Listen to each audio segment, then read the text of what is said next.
जय श्री हरि विष्णु भक्तों, आप सभी ने विष्णु पुराण के पहले सीरीज में अध्याय 1 से 7 अध्याय तक सुना। अब सुनिए विष्णु पुराण की अध्याय 8 से 16 तक की संपूर्ण अध्याय। लेकिन उससे पहले एक बार अपने मनोकामनाओं की पूर्ति के लिए कमेंट बॉक्स में जय श्री विष्णु जरूर लिखें आप। अध्याय 8 ग्रहों और ज्योतिषीय चक्रों का वर्णन। श्री मैत्रेय जी ने पूछा, हे गुरुदेव, आपने ब्रह्मांड की उत्पत्ति और पृथ्वी के विभाजन का वर्णन किया, परंतु क्या आप मुझे ग्रहों और ज्योतिषीय चक्रों के बारे में बता सकते हैं? सूर्य, चंद्रमा और अन्य ग्रहों की क्या भूमिका है? श्री पराशर जी ने कहा, हे मैत्रेय, ये समस्त ब्रह्मांड भगवान विष्णु की इच्छा से ही गतिमान है।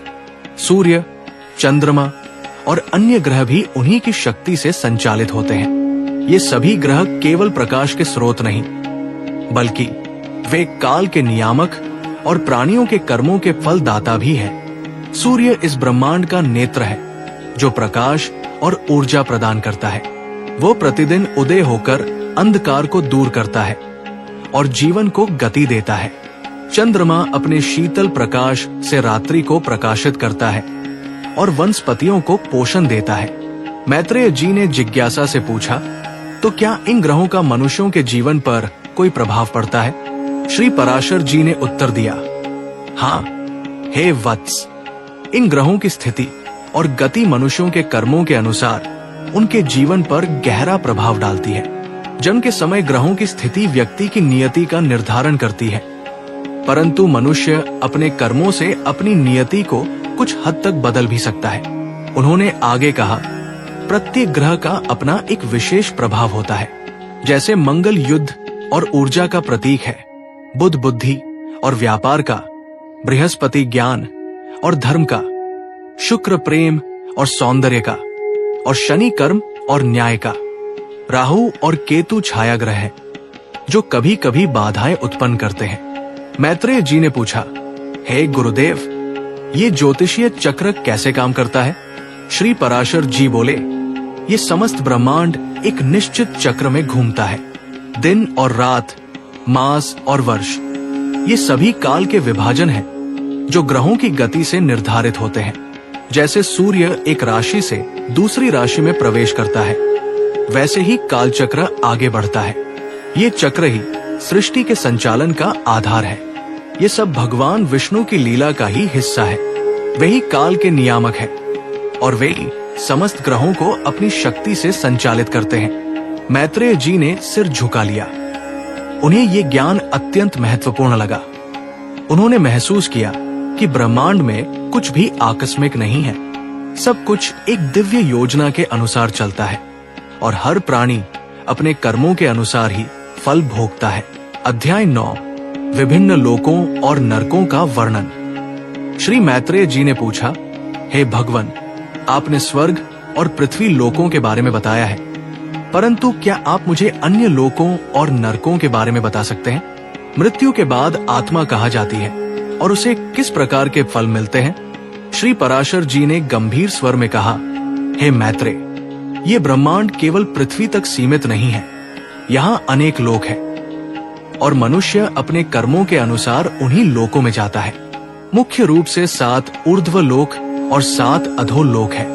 ऊर्ध्व लोक है भूलोक, पृथ्वी, भूवरलोक, स्वरलोक, महरलोक, जनलोक, तपलोक और सत्यलोक। जो मनुष्य धर्म का पालन करते हैं, यज्ञ करते हैं और दान करते हैं, वे स्वर्गलोक को प्राप्त करते हैं, जहां उन्हें सुख और आनंद मिलता है। सत्यलोक सबसे उच्च लोक है, जहां ब्रह्मा जी का निवास है। जो मनुष्य आत्मज्ञान प्राप्त करते हैं और मोक्ष के मार्ग पर चलते हैं, वे इस लोक को प्राप्त करते हैं। मैत्रेय जी ने पूछा, और नरक लोक कौन से हैं?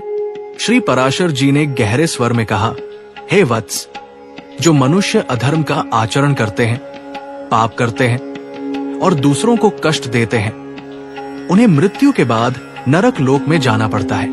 नरक अनेक प्रकार के होते हैं और प्रत्येक नरक में पापों के अनुसार विभिन्न प्रकार की यातनाएं दी जाती हैं। मुख्य नरक है तामिस्र, अंध तामिस्र, रौरव, महारौरव, कुंभीपाक, कालसूत्र, असिपत्रवन, सूकरमुख, अंधकूप, कृमि भोजन, संदंश, तप्तमूर्ति, शूलप्रोत, दंडशुक, अवनिस, पर्यावतन, सूचीमुख और विटकूप।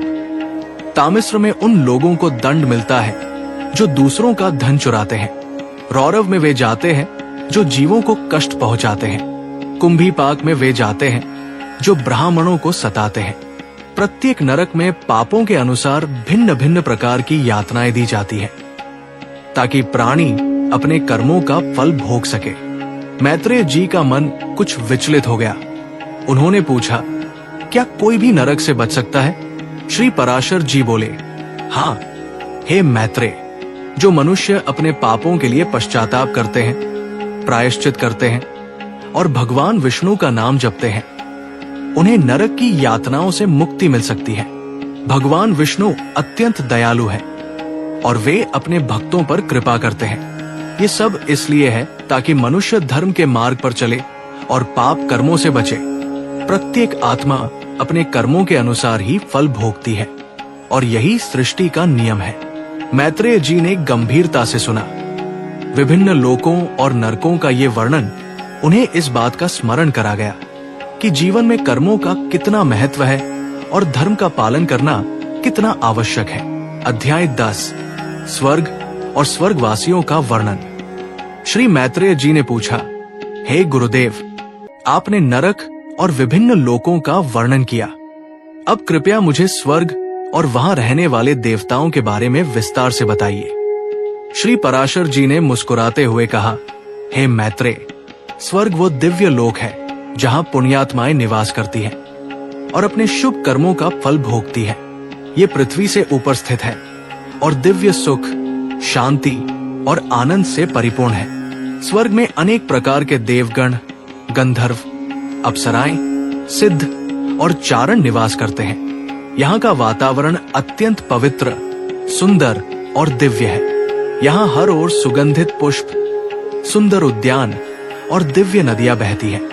मैत्रेय जी ने पूछा, स्वर्ग में कौन से देवता रहते हैं और उनकी भूमिका क्या है? श्री पराशर जी ने उत्तर दिया, स्वर्ग में इंद्र, अग्नि, वायु, वरुण, सूर्य, चंद्रमा, यम, कुबेर और अन्य अनेक देवगण निवास करते हैं। इंद्र स्वर्ग के राजा है, जो देवताओं के स्वामी और वर्षा के नियंत्रक है। अग्नि देवताओं को हव्य पहुंचाती है। वायु प्राणियों को श्वास प्रदान करती है। वरुण जल के अधिपति है और सूर्य समस्त ब्रह्मांड को प्रकाश देते हैं। इन सभी देवताओं का अपना अपना कर्तव्य है और वे सभी भगवान विष्णु के आदेशानुसार सृष्टि का संचालन करते हैं। वे यज्ञों से संतुष्ट होते हैं और पृथ्वी पर धर्म का पालन करने वाले मनुष्यों को आशीर्वाद देते हैं। मैत्रेय जी ने जिज्ञासा से पूछा, क्या स्वर्ग में भी कोई अंत होता है? श्री पराशर जी बोले, हाँ हे वत्स, स्वर्ग में प्राप्त होने वाला सुख भी अनित्य है। जब पुण्यात्मा अपने सभी पुण्य कर्मों का फल भोग लेती है, तब उसे पुनः पृथ्वी लोक पर जन्म लेना पड़ता है। स्वर्ग में निवास की अवधि कर्मों की मात्रा पर निर्भर करती है। यही कारण है कि मोक्ष ही सर्वोच्च लक्ष्य है, क्योंकि मोक्ष प्राप्त करने वाला प्राणी जन्म मृत्यु के चक्र से मुक्त हो जाता है और परम धाम को प्राप्त करता है। मैत्रेय जी ने सिर झुका लिया। उन्हें स्वर्ग की दिव्यता और साथ ही उसकी अनित्यता का ज्ञान प्राप्त हुआ। ये समझना आवश्यक था कि भौतिक सुख, चाहे वो कितना भी दिव्य क्यों न हो, अंतिम लक्ष्य नहीं है। अध्याय 11, ब्रह्मा के मानस पुत्रों और प्रजापतियों का वर्णन। श्री मैत्रेय जी ने जिज्ञासा पूर्वक पूछा, हे गुरुदेव, आपने सृष्टि के आरंभ और विभिन्न लोकों के बारे में बताया, परंतु ब्रह्मा जी ने स्वयं अपनी इच्छा से किन प्राणियों की रचना की, जिन्हें मानस पुत्र कहा जाता है, उनकी क्या भूमिका थी? श्री पराशर जी ने मुस्कुराते हुए कहा, हे मैत्रेय, जब ब्रह्मा जी ने सृष्टि की रचना का संकल्प किया, तब उन्होंने अपने मन से कुछ दिव्य पुत्रों को उत्पन्न किया, जिन्हें मानस पुत्र कहा गया। ये पुत्र अत्यंत ज्ञानी, तपस्वी और धर्मनिष्ठ थे और इनका जन्म बिना किसी शारीरिक संबंध के हुआ था। इन मानस पुत्रों के नाम थे मरीचि, अत्रि, अंगिरा, पुलस्त्य, पुलह, क्रतु, भृगु, वशिष्ठ, दक्ष और नारद ये सभी प्रजापति कहलाए, क्योंकि इन्हें सृष्टि के विस्तार का कार्य सौंपा गया था। मैत्रेय जी ने पूछा, हे गुरुदेव, इन प्रजापतियों की क्या विशेष भूमिका थी? श्री पराशर जी ने उत्तर दिया, हे वत्स, इन प्रजापतियों ने ही सृष्टि को आगे बढ़ाया। मरीचि से कश्यप का जन्म हुआ, जिनसे देवता, असुर, मनुष्य और अन्य सभी प्राणी उत्पन्न हुए। दक्ष ने अपनी पुत्रियों को विभिन्न देवताओं और ऋषियों को दिया, जिससे आगे वंश चला। वशिष्ठ ज्ञान और तपस्या के प्रतीक बने, जिन्होंने सूर्य वंश को मार्गदर्शन दिया। भृगु ने अनेक धार्मिक ग्रंथों की रचना की और वे ज्योतिष शास्त्र के भी महान ज्ञाता थे। नारद ने तीनों लोकों में भ्रमण किया और भगवान विष्णु की महिमा का गुणगान किया। वे स्वयं ब्रह्मचारी थे। मैत्रेय जी ने कहा, यह जानकर अद्भुत लगा कि ब्रह्मा जी ने स्वयं इतने महान पुत्रों को उत्पन्न किया। क्या इनके अतिरिक्त भी कोई और मानस पुत्र थे? श्री पराशर जी ने बोले, हाँ, हे मैत्रेय, ब्रह्मा जी ने अपने शरीर के विभिन्न अंगों से भी कुछ अन्य प्राणियों को उत्पन्न किया, जो सृष्टि के संचालन में सहायक हुए। जैसे उनके मुख से ब्रह्मा, वक्ष से धर्म, नाभि से कामदेव और पैरों से अधर्म का जन्म हुआ। ये सब ब्रह्मा जी की लीला का ही हिस्सा था, जिससे सृष्टि में विविधता आई और संतुलन बना रहा। प्रत्येक प्राणी का अपना एक स्थान और कर्तव्य निर्धारित किया गया। मैत्रेय जी ने गंभीरता से सुना। ब्रह्मा के मानस पुत्रों और प्रजापतियों की कथा ने उन्हें ये सिखाया कि सृष्टि में प्रत्येक प्राणी का अपना एक विशिष्ट स्थान और उद्देश्य होता है और सभी मिलकर ब्रह्मांड के संचालन में सहायक होते हैं। अध्याय 12, ध्रुव चरित्र और विष्णु भक्ति की महिमा। श्री मैत्रेय जी ने पूछा, हे गुरुदेव, आपने अनेक ज्ञानवर्धक कथाएं सुनाई। अब कृपया मुझे ध्रुव की कथा सुनाइए, जिन्होंने अपनी दृढ़ भक्ति से भगवान विष्णु को प्रसन्न किया और परम पद प्राप्त किया। श्री पराशर जी ने अत्यंत प्रेम पूर्वक कहा, हे मैत्रेय, ध्रुव की कथा अत्यंत प्रेरणादायक है, जो ये दर्शाती है कि सच्ची भक्ति और दृढ़ संकल्प से मनुष्य असंभव को भी संभव कर सकता है। उत्तानपाद नामक एक राजा थे, जिनकी 2 पत्नियां थी, सुनीति और सुरुचि। सुनीति का पुत्र ध्रुव था और सुरुचि का पुत्र उत्तम। राजा सुरुचि और उत्तम को अधिक प्रेम करते थे और सुनीति तथा ध्रुव की उपेक्षा करते थे।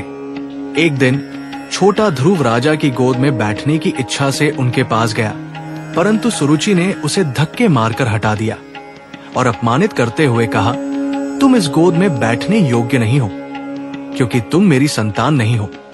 यदि तुम्हें राजा की गोद में बैठना है तो तुम्हें मेरे गर्भ से जन्म लेना होगा या भगवान नारायण की तपस्या कर उनसे आशीर्वाद प्राप्त करना होगा। मैत्रेय जी ने दुख पूर्वक सुना। उन्होंने पूछा, तो ध्रुव ने क्या किया? श्री पराशर जी ने कहा, ध्रुव, जो केवल 5 वर्ष का था, अपनी माता सुनीति के पास गया और सारी बात बताई। सुनीति ने उसे धैर्य बंधाया और कहा, बेटा, सुरुचि ने जो कहा वो सत्य है। यदि तुम्हें परम पद प्राप्त करना है तो भगवान नारायण की शरण में जाओ, वही तुम्हारी सहायता कर सकते हैं। अपनी माता के वचनों को सुनकर ध्रुव का हृदय भगवान विष्णु की भक्ति से भर गया। वो तुरंत घर छोड़कर वन की ओर चल पड़ा। रास्ते में उसे नारद मुनि मिले, जिन्होंने बालक ध्रुव को देखा और उसके संकल्प की दृढ़ता को पहचान लिया। नारद मुनि ने उसे नमो भगवते वासुदेवाय मंत्र का उपदेश दिया और उसे भगवान विष्णु की तपस्या करने का मार्ग बताया। मैत्रेय जी ने उत्सुकता से पूछा, क्या बालक ध्रुव इतनी कम उम्र में तपस्या कर पाया? श्री पराशर जी ने उत्तर दिया, हाँ, हे वत्स, ध्रुव ने नारद मुनि के उपदेशानुसार मथुरा के पास यमुना नदी के किनारे वन में जाकर घोर तपस्या आरंभ की। प्रारंभ में उसने केवल फल फूल खाए, फिर केवल पत्ते खाए और अंत में केवल वायु का सेवन करके कठोर तपस्या की। उसकी तपस्या इतनी तीव्र थी कि तीनों लोकों में हलचल मच गई। देवता चिंतित हो गए और उन्होंने भगवान विष्णु से प्रार्थना की कि वे ध्रुव की तपस्या को शांत करें। भगवान विष्णु ध्रुव की अटूट भक्ति से अत्यंत प्रसन्न हुए। वे स्वयं ध्रुव के सामने प्रकट हुए और उसे दर्शन दिए। भगवान ने ध्रुव से कहा, हे ध्रुव, मैं तुम्हारी तपस्या से अत्यंत प्रसन्न हूं। तुम जो वर मांगना चाहते हो मांगो। मैत्रेय जी की आंखों में चमक आ गई। उन्होंने पूछा, ध्रुव ने क्या मांगा?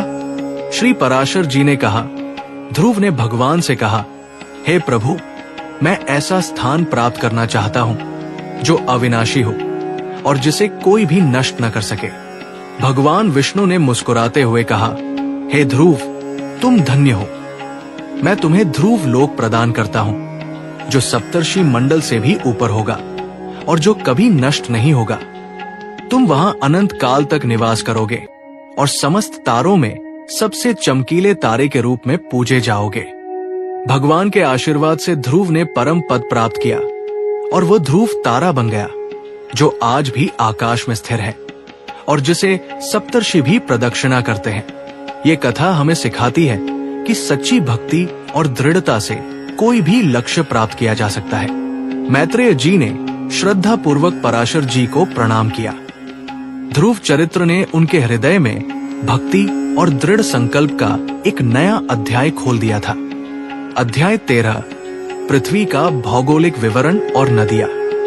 श्री मैत्रेय जी ने पूछा, हे भगवन, आपने पृथ्वी के द्वीपों के बारे में बताया। क्या आप मुझे पृथ्वी के विस्तृत भौगोलिक विवरण और उसकी पवित्र नदियों के बारे में बता सकते हैं? श्री पराशर जी बोले, हे मैत्रेय, ये पृथ्वी अत्यंत विशाल और अनेक रहस्यों से भरी हुई है। जम्बूद्वीप के भीतर अनेक पर्वत श्रृंखलाएं, नदियां और वन है जो इसे अत्यंत सुंदर और उपजाऊ बनाते हैं। जम्बूद्वीप में 7 मुख्य पर्वत हैं: निषद, हेमकूट, हिमालय, मेरु पर्वत, श्वेत पर्वत, नील पर्वत और श्रृंगवान पर्वत। इन पर्वतों से अनेक पवित्र नदियां निकलती हैं जो भूमि को सींचती हैं और जीवन प्रदान करती है।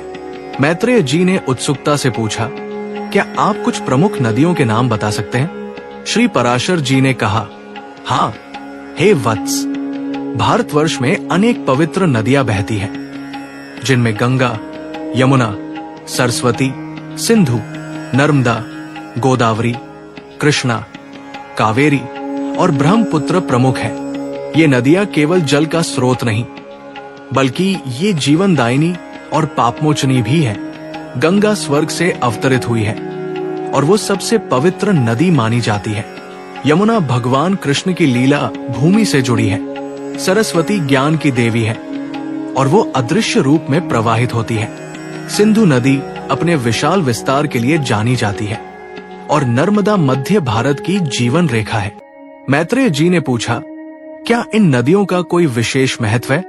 श्री पराशर जी ने उत्तर दिया, निश्चित रूप से, हे मैत्रेय, इन नदियों में स्नान करने से पापों का नाश होता है और आत्मा को शुद्धि प्राप्त होती है। इनके किनारे अनेक तीर्थ स्थल हैं जहां ऋषि मुनि तपस्या करते हैं और भक्तगण दर्शन के लिए आते हैं।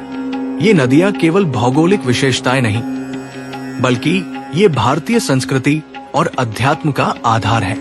उन्होंने आगे कहा, पृथ्वी पर अनेक पवित्र वन और आश्रम भी हैं जहां ऋषि मुनि निवास करते हैं और धर्म का ज्ञान प्रदान करते हैं। ये सब भगवान विष्णु की ही लीला है जो इस सृष्टि को सुंदर और व्यवस्थित बनाए रखते हैं। मैत्रेय जी ने श्रद्धा पूर्वक सुना। उन्हें पृथ्वी की भौगोलिक सुंदरता और उसकी पवित्र नदियों का महत्व समझ आया। ये ज्ञान उन्हें इस बात का एहसास करा गया कि प्रकृति में भी भगवान का ही वास है। अध्याय 14, सूर्यवंश और चंद्रवंश के राजाओं का वर्णन। श्री मैत्रेय जी ने पूछा, हे गुरुदेव, आपने राजाओं और उनके वंशजों के बारे में बताया। कृपया मुझे सूर्यवंश और चंद्रवंश के प्रमुख राजाओं का वर्णन करें और उनकी क्या भूमिका थी। श्री पराशर जी ने कहा, हे मैत्रेय, ये संसार 2 मुख्य राजवंशों से शासित रहा है, सूर्यवंश और चंद्रवंश। ये दोनों ही वंश अत्यंत प्राचीन और महान हैं। जिन्होंने धर्म की स्थापना की और प्रजा का पालन किया। सूर्यवंश का प्रारंभ स्वयं भगवान सूर्य से हुआ और इस वंश के अनेक महान राजा हुए, जिनमें मनु, इक्ष्वाकु, हरिश्चंद्र, सगर, दिलीप, रघु, अज, दशरथ और भगवान रामचंद्र प्रमुख है। भगवान राम सूर्यवंश के सबसे महान राजा थे, जिन्होंने धर्म की स्थापना के लिए अनेक कष्ट सहे और रावण का वध किया। मैत्रेय जी ने उत्सुकता से पूछा, चंद्रवंश का प्रारंभ कैसे हुआ और उसके प्रमुख राजा कौन थे?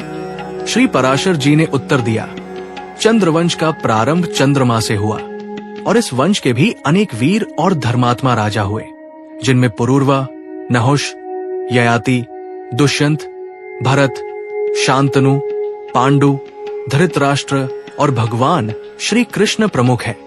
भगवान कृष्ण चंद्रवंश के सबसे महान नायक थे, जिन्होंने महाभारत के युद्ध में धर्म की स्थापना की और अर्जुन को गीता का ज्ञान दिया। इन दोनों वंशों के राजाओं ने अपनी प्रजा को न्याय, धर्म और सच्चाई का मार्ग दिखाया। उन्होंने अनेक यज्ञ किए, दान दिए और धर्म शास्त्रों का पालन किया। उनके शासन काल में पृथ्वी पर सुख शांति बनी रही और धर्म का विस्तार हुआ।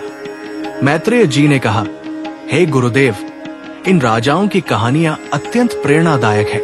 क्या इन दोनों वंशों में कोई और विशेष बात थी? श्री पराशर जी ने बोले, हाँ, हे मैत्रेय, इन दोनों वंशों के राजाओं ने न केवल अपने राज्य को बढ़ाया, बल्कि उन्होंने अपनी प्रजा को आध्यात्मिक उन्नति का मार्ग भी दिखाया। उन्होंने सिखाया कि राजा का कर्तव्य केवल शासन करना नहीं, बल्कि प्रजा का आध्यात्मिक और नैतिक उत्थान करना भी है। ये सब भगवान विष्णु की ही लीला थी, जो इन राजाओं के माध्यम से धर्म की स्थापना करते रहे और अधर्म का नाश करते रहे। मैत्रेय जी ने श्रद्धा पूर्वक सुना। सूर्यवंश और चंद्रवंश के राजाओं की कथा ने उन्हें ये सिखाया कि किस प्रकार नेतृत्व और धर्म का पालन समाज के कल्याण के लिए आवश्यक है। अध्याय 15, विभिन्न अवतारों का सार संक्षेप। मत्स्य, कूर्म, वराह पुनः विस्तार। श्री मैत्रेय जी ने जिज्ञासा पूर्वक पूछा, हे गुरुदेव, आपने भगवान विष्णु के वराह अवतार का विस्तृत वर्णन किया। अब कृपया मुझे उनके अन्य प्रमुख अवतारों के बारे में भी सार संक्षेप में बताइए। उनके प्रकट होने का क्या उद्देश्य था? श्री पराशर जी ने अत्यंत श्रद्धा पूर्वक कहा, हे मैत्रेय, भगवान विष्णु इस सृष्टि के पालन करता है। जब जब धर्म का ह्रास होता है और अधर्म का बोलबाला होता है, तब तब वे विभिन्न रूपों में पृथ्वी पर अवतरित होते हैं, ताकि धर्म की पुनः स्थापना हो सके और सज्जनों की रक्षा हो सके। मत्स्य अवतार। सबसे पहले मत्स्य अवतार की बात करते हैं। ये तब की बात है जब प्रलय आने वाला था और संपूर्ण पृथ्वी जल में डूबने वाली थी। मनु महाराज घोर तपस्या कर रहे थे। तभी एक दिन उन्हें एक छोटी मछली मिली। मनु ने उसे अपने कमंडल में रखा, परंतु वो कुछ ही क्षणों में इतनी बड़ी हो गई कि उसे तालाब में डालना पड़ा, फिर नदी में और अंत में समुद्र में। ये मछली कोई साधारण मछली नहीं थी, बल्कि स्वयं भगवान विष्णु थे। उन्होंने मनु महाराज से कहा कि 7वें दिन प्रलय आएगा और संपूर्ण विश्व जल में डूब जाएगा। उन्होंने मनु को आदेश दिया कि वे सप्तऋषियों, औषधियों और सभी प्रकार के बीजों को एक विशाल नौका में एकत्र कर लें। प्रलय के दिन भगवान मत्स्य के रूप में प्रकट हुए और नौका को अपनी सींग से बांधकर सुरक्षित रखा, जब तक कि प्रलय समाप्त नहीं हो गया। इस अवतार का उद्देश्य था ज्ञान और जीवन के मूल तत्वों की रक्षा करना, ताकि एक नए युग का आरंभ हो सके। ये अवतार हमें सिखाता है कि ज्ञान की रक्षा ही सच्ची शक्ति है। कूर्म अवतार। इसके बाद आता है कूर्म अवतार की कथा, जो अमृत मंथन से संबंधित है। एक समय ऐसा आया जब देवता अपनी शक्ति खोने लगे थे और उन्हें अमरत्व की आवश्यकता महसूस हुई। भगवान विष्णु ने उन्हें समुद्र मंथन का उपाय सुझाया। देवताओं और असुरों ने मिलकर मंदराचल पर्वत को मथनी बनाया और वासुकी नाग को रस्सी। जब पर्वत समुद्र में डूबने लगा, तब स्वयं भगवान विष्णु एक विशाल कूर्म, कछुए का रूप धारण कर पर्वत के नीचे आधार बनकर खड़े हो गए। उनकी पीठ इतनी विशाल थी कि मंदराचल पर्वत उस पर स्थिर रहा। समुद्र मंथन से अनेक रत्न, अप्सराएं, लक्ष्मी जी और अंत में अमृत कलश निकला। इस अवतार का उद्देश्य था परिश्रम, धैर्य और सहयोग का महत्व सिखाना। यह दर्शाता है कि बड़े से बड़े कार्य भी मिलकर किए जा सकते हैं और धैर्य से ही सफलता मिलती है। वराह अवतार पुनः विस्तार। वराह अवतार का वर्णन मैं तुम्हें पहले भी विस्तार से बता चुका हूं, परंतु उसका सार यह है कि जब हिरण्याक्ष नामक दैत्य पृथ्वी को उठाकर पाताल में ले गया था, तब भगवान विष्णु ने एक विशाल वराह सुअर का रूप धारण किया। उन्होंने रसातल में जाकर हिरण्याक्ष का वध किया और अपनी डाढ़ पर पृथ्वी को उठाकर पुनः स्थापित किया। यह अवतार हमें सिखाता है कि जब अधर्म अपने चरम पर पहुंचता है, तब भगवान स्वयं उसका नाश करने के लिए अवतरित होते हैं। ये विपरीत परिस्थितियों में लड़ने की प्रेरणा देता है और धर्म की स्थापना का प्रतीक है। मैत्रेय जी ने श्रद्धा पूर्वक सुना। उन्हें इन अवतारों का गूढ़ रहस्य समझ में आया कि ये केवल कथाएं नहीं, बल्कि धर्म, ज्ञान और जीवन के मूल्यों का प्रतीक है। तो ये था विष्णु पुराण के पहले 15 अध्यायों का विस्तृत वर्णन, जिसमें हमने सृष्टि की रचना, भगवान विष्णु के अद्भुत अवतारों और धर्म के गहरे रहस्यों को जाना। हमने देखा कि कैसे भगवान ने मत्स्य, कूर्म, वराह, नृसिंह, वामन, परशुराम और राम के रूप में प्रकट होकर धर्म की रक्षा की और अधर्म का नाश किया। अब इस दिव्य यात्रा को हम अपनी अगली वीडियो में आगे बढ़ाएंगे, जहां हम जानेंगे भगवान कृष्ण की लीलाएं, भविष्य में होने वाले कल की अवतार का रहस्य और जीवन के कुछ और गहन आध्यात्मिक सिद्धांतों को। इस ज्ञानवर्धक यात्रा को जारी रखने के लिए हमारे साथ बने रहें। अगर आपको और कोई जानकारी चाहिए तो कमेंट में जरूर लिखें। वीडियो पसंद आए तो लाइक जरूर करें, ज्यादा से ज्यादा शेयर करें। चैनल को सब्सक्राइब करके बेल आइकन दबा लें, ताकि आने वाली सभी वीडियो की सूचना आपको समय पर मिलती रहे। मिलते हैं अगली वीडियो में, तब तक के लिए जय माता दी।